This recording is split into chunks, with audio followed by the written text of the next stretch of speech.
everyone and welcome back to my channel. Today in this video I'll be covering the next part of orthodontic synopsis. पहली वाली video में हमने basic terms, basic terminology orthodontics की पढ़ी थी. इस वाली वीडियो में हम आगे क्लासिफिकेशन पढ़ने वाले हैं मॉल ओक्लूजन की, साथ में और जो टर्म्स हम यूज़ करते हैं वो सारी पढ़ने वाले हैं. डिफरेंट टाइप की क्लासिफिकेशंस पढ़ने वाले हैं. बेनेट क्लासिफिकेशन पढ़ने वाले हैं, इंसाइजर क्लासिफिकेशन, बहुत सारे टाइप के कर्व्स ऑफ मॉनसून्स, पी और विल्सन ये पढ़ने वाले हैं. प्लस एक डायग्नोस्टिक फीचर्स पढ़ने वाले हैं बहुत सारे माल ओक्लूजन्स के. तो लेट्स गेट स्टार्टेड. पिछली वाली वीडियो में हमने सेफ के पॉइंट्स पढ़े थे, प्लस कुछ बहुत ही बेसिक चीज़ें और समय पढ़ी थी, इन्वेंटर्स के नाम पढ़े थे. और the people who are new on my channel, में बस एक बात कहना चाहती हूँ कि this channel is for those who are preparing for the MDS entrance exams plus currently doing the BDS. So right now currently orthodontic topic चल रहा है और मैं डेंटल पल्स की बुक फॉलो करती हूँ. और सिनॉप्सिस एक ऐसा पार्ट होता है हर एक सब्जेक्ट में जो बहुत इंपॉर्टेंट होता है, जिसमें सारे के सारे की पॉइंट्स होते हैं. तो इसलिए हम पहले प्रेफर करते हैं कि सिनॉप्सिस पहले पढ़ें ताकि जब MCQs करें तो ईजिली हो जाए. So that's why synopsis is very important. और कुछ सब्जेक्ट के सिनॉप्सिस बहुत ज़्यादा इंपॉर्टेंट होते हैं, वैसे सभी सब्जेक्ट से सिनॉप्सिस इंपॉर्टेंट होता है. ठीक है, सो let's get started. Okay. I hope the video is quality is good. और अगर कोई भी किसी भी वीडियो में अगर आपको कोई प्रॉब्लम आती है, कोई ऑडियो का प्रॉब्लम है या क्लियर नहीं हो दिख रहा, तो प्लीज़ कमेंट सेक्शन में मुझे बता दिया करें. And let's get started. इस वीडियो में हम माल ओक्लूजन्स के बारे में पढ़ रहे हैं. डिफरेंट टाइप के माल ओक्लूजन्स, क्लास 1, क्लास 2, क्लास 3. तो ये जो माल ओक्लूजन्स थे, बेसिकली जो सबसे बेसिक क्लासिफिकेशन थी वो एंगल ने दी थी, जिसमें उसने माल ओक्लूजन को 3 पार्ट में डिवाइड किया था, क्लास 1, 2 एंड 3. और ये किस बेसिस पे किया था उसने, जो हमारा मैक्सिलरी फर्स्ट मोलर है उसका जो मीजोबकल वाला कस्प होता है वो अगर ग्रूव में आ रहा है हमारे लोअर मैंडिबुलर फर्स्ट मोलर में, तो वो क्लास 1 होती है. अगर वो ग्रूव से आगे जा रहा है, मीडल स्टेप हो रहा था, तो क्लास 2 हो जाता है. अगर वो डिस्टल स्टेप में आता है तो क्लास 3 हो जाता है. ठीक है, ये एंगल क्लासिफिकेशन थी. इस क्लासिफिकेशन में क्लास 2 को 2 टाइप से डिवाइड कर रखा है, डिव 1 एंड डिव 2. ठीक है, सो हम उसके क्लिनिकल फीचर्स पढ़ रहे हैं. जो क्लास 2 होती है, सबसे पहले तो आपको बेसिक डिफरेंस पता होना चाहिए दोनों में. सो बेसिक डिफरेंस के लिए मैंने हाँ, ये बेसिक डिफरेंस होता है क्लास 2 डिव 1 डिव 2 में. होता क्या है, जब आप अगर सुपरफिशियली या फेशियली प्रोफाइल के अकॉर्डिंग अगर आप डिफ्रेंशिएट करना चाहते हैं डिव 1 डिव 2 को, तो उसमें डिफरेंस होता है. जो डिव 1 होती है उसमें सेंट्रल इंसाइजर और लेटरल इंसाइजर दोनों, मतलब इंसाइजर्स, मैक्सिला के इंसाइजर्स जो होते हैं वो लेबली इंक्लाइंड होते हैं. लेकिन डिव 2 में क्या होता है, जो सेंट्रल इंसाइजर्स होते हैं वो लिंगुअली टिप हो जाते हैं और लेटरल इंसाइजर्स लेबली टिप हो जाता है. ठीक है, मतलब सेंट्रल इंसाइजर्स अंदर की तरफ लिंगुअल साइड, पैलेट साइड की तरफ चले जाते हैं. ठीक है, पैलेटली टिप हो जाते हैं. और लेटरल इंसाइजर्स जो है वो लेबली टिप रहते हैं. लेकिन डिव 1 में दोनों ही लेबली टिप होता है. तो ये बेसिक फीचर होता है. ठीक है, ये डायग्राम में आप देख सकते हो. ठीक है, तो अब हम बात करने वाले हैं, अगर हम और बाकी तरीके से उसको डिफ्रेंशिएट करें तो कैसे करेंगे, कि क्लास 2 डिव 1 में क्या होता है, हमारे पास प्रोक्लाइंड अपर इंसाइजर रहते हैं विद रिजल्टेंट इंक्रीज इन ओवरजेट. ओवरजेट आपको पता होगा क्या होता है, नहीं पता तो मैं बता देती हूँ. ओवरजेट का मतलब होता है हॉरिजॉन्टल. हॉरिजॉन्टल कितना डिफरेंस आता है. ठीक है, जैसे कि अगर किसी पर्सन के मैक्सिला के दांत बाहर हैं, मैंडिबल के दांत अंदर हैं, तो मैक्सिला मैंडिबल का जो दांत का जो हॉरिजॉन्टल डिफरेंस है दैट इज ओवरजेट. ठीक है, और उनका जो वर्टिकल डिफरेंस आता है, मतलब अगर ओवरलैप हो जाता है, ठीक है, लोअर इंसाइजर्स अगर ओवरलैप्ड होते हैं अपर मैक्सिलरी इंसाइजर्स अगर ओवरलैप होते हैं, तो कितना ओवरलैप आ रहा है, वो जो वर्टिकल डिफरेंस है दैट इज ओवर वाइड. ठीक है, ओके. सेकंड पॉइंट है इसमें hyper active mentalis and buccinator activity with hypotonic lip. जो लिप होता है वो हाइपोटोनिक हो जाता है, लेकिन बक्सिनेटर और मेंटालिस मसल हाइपर एक्टिव रहते हैं. इसकी जो शेप है आर्च की, मैक्सिला वाली आर्च की, वो वी शेप रहती है, प्लस डीप पैलेट रहता है, ठीक है। मैलार प्रोसेस जो होती है वो बिल्कुल भी प्रोमिनेंट नहीं होती। मैलार प्रोसेस क्या होती है, जो हमारी चिक एरिया होता है, चिक बोन वाला एरिया होता है, उसमें मैलार प्रोसेस होती है, तो वो क्लास 2 डिव 1 में प्रोमिनेंट नहीं होती, ठीक है। नॉर्मल पाथ ऑफ क्लोजर रहता है हमारे दोनों जॉज का, कन्वेक्स प्रोफाइल रहती है, ठीक है। बंदे की प्रोफाइल अगर आप देखो कन्वेक्स रहती है, प्लस लिप ट्रैप होता है इसके अंदर, क्योंकि इसमें मैक्सिला आगे होता है, मैंडिबल पीछे, तो लिप, लोअर लिप ट्रैप हो जाता है। During assessment of interior posterior relation of the upper and lower jaws by 2 finger test, ठीक है। 2 फिंगर वाला टेस्ट जब हम करते हैं तो इंडेक्स फिंगर जो होती है that is interior to middle finger and hand points upward, ठीक है। Deep manto-labial sulcus is seen and nasolabial angle is 110, less than 110, ठीक है। ये आप देख सकते हो, ये manto-labial sulcus है, जो हमारे लोअर लिप से नीचे चिन के बीच में जो ये सर्कस बनता है, इसको हम manto-labial sulcus बोलते हैं। और ये जो सर्कस है यहाँ पे वो काफी डीप है, ठीक है। इस हिसाब से डायग्राम है ये। उसके बाद हम बात करने वाले हैं सेफ्लोमेट्रिक फीचर्स की, ठीक है। सेफ्लोमेट्रिक फीचर्स में क्या होता है, जो फेशियल एंगल होता है इसमें वो कम हो जाता है, ठीक है। Increase angle of convexity, positive angle होता है, ठीक है। और हमारा जो वाई एक्सिस का एंगल है वो बढ़ जाता है।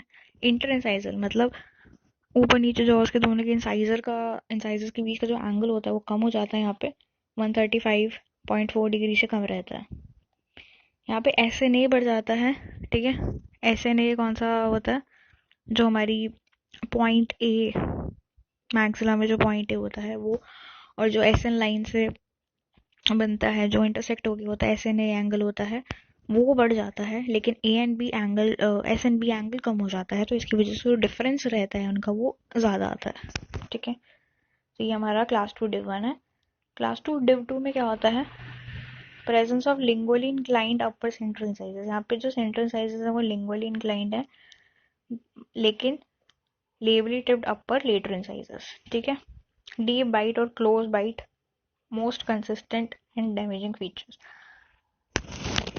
मतलब क्या कह रहे हैं, यहाँ पे डीप बाइट रहती है, तो डीप बाइट जो होती है वो काफ़ी ज़्यादा डैमेजिंग फीचर होता है क्लास 2 डिव 2 का। यहाँ पे स्क्वायर और यू शेप मैक्सिला आर्च होती है, नॉर्मल लिप फॉर्म होती है, नॉर्मल पैलेटल फॉर्म होती है, नॉर्मल मसल एक्टिविटीज़ होती हैं, कन्वेक्स प्रोफाइल रहती है, लोअर फेशियल हेड जो है यहाँ पे कम हो जाती है, ठीक है। लेकिन यहाँ पे जो मैलार प्रोसेस होती है वो प्रोमिनेंट होती है, जैसे कि हमने डिव 1 में पढ़ा था वो प्रोमिनेंट नहीं थी, यहाँ पे है।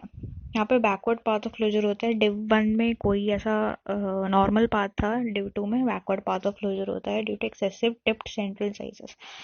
एंड इन 2 फिंगर टेस्ट जो हैंड है वो हमारा अपवर्ड की तरफ पॉइंट करता है, सेम एज इन डिव 1। इसके सेफ्लोमेट्रिक पॉइंट सारे के सारे सेम एज लाइक डिव 2, लेकिन सिर्फ एक पॉइंट जो फर्क है, इसमें इंटरसाइजल एंगल जो है बढ़ जाता है 135.4 डिग्री से, ठीक है। उसमें उल्टा था, वो कम हो रहा था वहाँ पे इंटरसाइजल एंगल, यहाँ पे इंटरसाइजल एंगल बढ़ रहा है। तो ये थी हमारी क्लास 2। अब हम बात करेंगे क्लास 3 के बारे में। क्लास 3 बेसिकली अगर आप देखो फेशियल प्रोफाइल के हिसाब से, अगर आप क्लास 3 देखते हो तो उसमें क्या होता है कि जो मैंडिबल वाला जो मैंडिबल होता है वो मैक्सिला से आगे रहता है, ठीक है। तो वो क्लास 3 होता है। इसमें बेसिकली जो प्रोफाइल होती है वो कनकेव होती है। अब इसमें क्या होता है, इसकी अगर हम फीचर्स की बात करें, सबसे पहले क्लिनिकल फीचर्स की बात करें तो उसमें नैरो अपर आर्च रहती है due to lower tongue position. Basically इसमें टंग की पोजीशन लो हो जाती है, ठीक है। लोअर टंग पोजीशन होती है तो अपर आर्च नैरो रहती है। Lower incisors tend to be lingual inclined, ठीक है, अंदर की तरफ होते हैं। यहाँ पे reduced overbite is the most damaging feature of class 3। यहाँ पे क्या होता है, ओवरबाइट जो है दैट इज रिड्यूस्ड, इतनी नहीं होती। तो ये जो फीचर है रिड्यूस्ड ओवरबाइट का फीचर जो है क्लास 3 में, that is really damaging feature. तो सबसे पहले इसका ट्रीटमेंट करा जाता है। 2 फिंगर टेस्ट अगर हम क्लास 3 में करते हैं तो हमारी मिडिल फिंगर अहेड होती है और 4 फिंगर, और इसकी वजह से जो हैंड है वो हमारा नीचे की तरफ पॉइंट आउट करता है। यहाँ पे प्रोफाइल कनकेव रहती है। सेफ्लोमेट्रिक फीचर्स अगर देखें तो फेशियल एंगल यहाँ पे बढ़ जाता है, रिस्पेक्टिव क्लास 2 में कम हो रहा था, ठीक है। डिक्रीज एंगल ऑफ कन्वेक्सिटी, वहाँ पे एंगल ऑफ कन्वेक्सिटी पॉजिटिव थी। यहाँ पे डिक्रीज एस एन ए है, वहाँ पे एस एन ए बढ़ रहा था। यहाँ पे एस एन बी बढ़ रहा है, वहाँ पे एस एन बी कम हो रहा था, ठीक है। इंक्रीज गोनियल एंगल ही डिफरेंट है।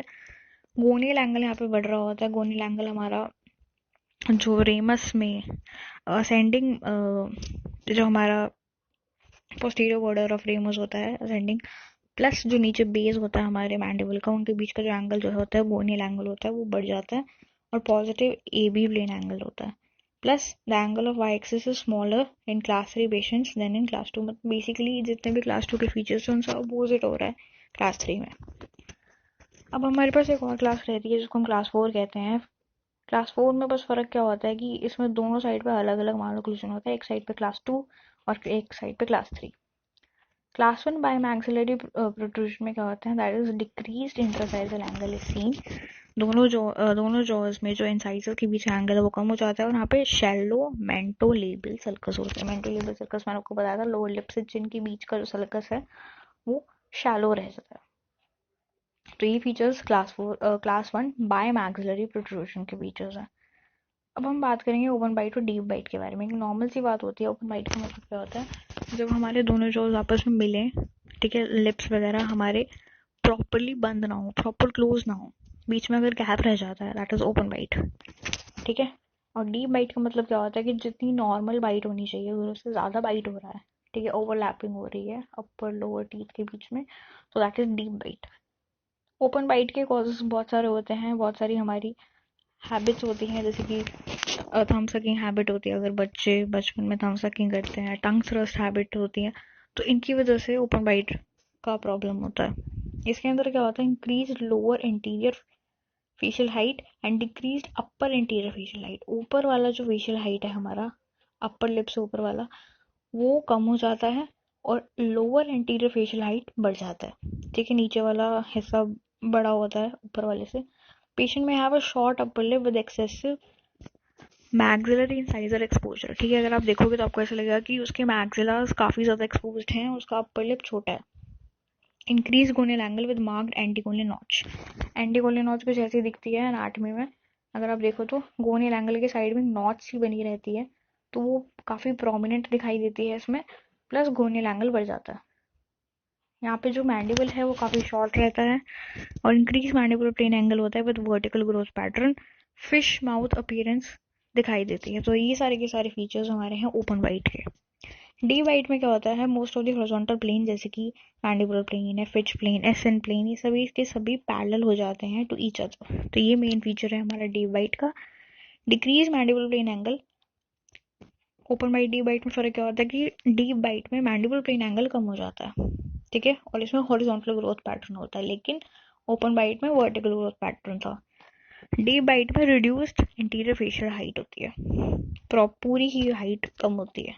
ठीक है, अब हम बात करेंगे हॉरिजॉन्टल ग्रोथ और वर्टिकल ग्रोथ में क्या फर्क होता है। हॉरिजॉन्टल ग्रोथ में बेसिकली अगर हम फेशियली देखें तो जिन लोगों का मुंह चौड़ा ज्यादा होता है, वाइड ज्यादा होता है, दैट इज हॉरिजॉन्टल ग्रोवर। और अगर वर्टिकली ज्यादा लंबा फेस है तो वर्टिकल ग्रोवर। फीचर्स अगर देखें तो हॉरिजॉन्टल ग्रोवर में angle of Y axis is smaller than normal, ठीक है, और एफएमए एंगल जो होता है वो कम होता है, प्लस इसके अंदर रिड्यूस्ड एंटीरियर फेशियल हाइट होती है।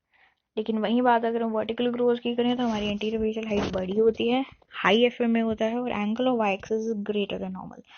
तो बिल्कुल अपोजिट फीचर्स रहते हैं। हॉरिजॉन्टल ग्रोवर में वाई एक्सिस एंगल कम रहता है, लो एफएमए रहता है, लेकिन हमारे वर्टिकल ग्रोवर्स में सारी चीजें हैं, एंटीरियर फेशियल हाइट, एफएमए और वाई एक्सिस दोनों बड़े होते हैं। ठीक है, अब हम इसके बाद बात करने वाले हैं कुछ एंगल्स और कर्व्स के बारे में। सैडल एंगल के बारे में यहाँ पे बता रखा है। अगर आपने सप्लोमेट्रिक पॉइंट्स पढ़े हैं तो आपको पता होगा कि एन एस और ए आर, इनके बीच का जो एंगल बनता है उसको सैडल एंगल बोलते हैं। It is form by joining nasion, sella and articular for the assessment of relationship between anterior and posterior cranial basis. दोनों क्रेनियल बेसिस, आगे वाला पीछे वाला, इनका जो रिलेशन जो निकलता है वो सैडल एंगल होता है। Thus, a large saddle angle signifies a mandible that is posteriorly positioned with respect to cranial base and maxilla. अगर ये बड़ा होता है इसका मतलब ये होता है, अगर सैडल एंगल बड़ा आता है इसका मतलब ये होता है कि मैंडिबल जो है वो बहुत ज्यादा पोस्टीरियरली पोजीशनड है, ठीक है, पीछे की तरफ है with respect to cranial base and maxilla. अगर कम है तो इसका मतलब पोस्टीरियरली पोजीशन नहीं है, इंटीरियरली पोजीशनड है। Large saddle angle cases are difficult to influence with functional therapy. अगर सैडल एंगल बहुत ज़्यादा बड़ा होता है तो वो हमारी जितनी भी फंक्शनल थेरेपीज हैं उस पर काम नहीं करेंगी, ठीक है। बेसिकली जो हमारा ऑर्थो ट्रीटमेंट होता है वो सैडल एंगल को नहीं करता वो, ठीक है। आर्टिकुलर एंगल क्या होता है? सेला, आर्टिकुलर और गोनियन, इनके बीच का जो एंगल होता है वो आर्टिकुलर एंगल होता है, is large if mandible is retrognathic. अगर मैंडिबल पीछे की तरफ होता है तो ये बढ़ जाता है आर्टिकुलर एंगल, ठीक है। और दूसरी चीज, ठीक है, उसके बाद दूसरी चीज जो यहाँ पे आती है that is increase gonial angle is seen in class 3 malocclusions. ये एक छोटा सा पॉइंट है जो आपको पता होना चाहिए। ओके, सो इस वीडियो में हमने काफ़ी सारे एंगल्स और ऑक्लूजन्स के बारे में पढ़ा था। नेक्स्ट वीडियो में हम बहुत सारे कर्व्स और क्लासिफिकेशन के बारे में बात करेंगे। अगर तो वीडियो ज़रा सी भी हेल्पफुल लगी हो तो प्लीज़ लाइक शेयर सब्सक्राइब करेगा। प्लस कोई भी अगर आपको प्रॉब्लम है, कोई क्वेश्चन है, कोई क्वेरी है तो कमेंट सेक्शन में आप डाल सकते हैं। Thank you.